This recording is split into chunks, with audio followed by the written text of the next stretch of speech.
એક ભાઈ બિચારા ખાતર કાઢીને ઘેર આવ્યા. એની પત્નીને કે જમવાનું પીરસ.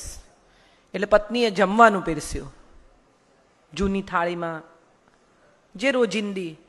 એટલે એણે કહ્યું કે હવે ભંગાર થાળી મને નહીં આપવાની, સારી થાળીઓ નથી ઘરમાં. તો કે છે ને, પણ મહેમાન માટે રાખી છે. એટલે એણે થાળીનો ઘા કર્યો. સાહેબ, મગજ ગયું એનું એવું. એક તો ગરમી લાગેલી, થાક લાગેલો, ભૂખ લાગેલી, અને એમાં ગંદી થાળી પત્નીએ મૂકી કે ખાતર કાઢવા મહેમાન આવે છે, આ રોટલો તારો મહેમાન લાવે છે, આ વીજળીનું બિલ તારો મહેમાન ભરે છે, લાવ સારી થાળી, હું કમાઉં છું, મને સારી થાળી આપ. આપણે બધા જ દેખાડામાં કેવા પડી ગયા છીએ. કોઈ આવવાનું હોય તો કપડાં બદલીએ.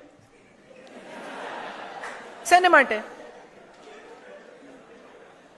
આજના સમયમાં ધીરે ધીરે જે દિશામાં જઈ રહ્યા છે ને, એ દિશા દંભની દિશા છે. નવો આરંભ કરવાનો છે, દંભ ભૂલી જવાનો છે. છોકરાઓને પાસબુક નહીં આપો ને તો ચાલશે, પણ એમને શ્વાસબુક જરૂર આપજો.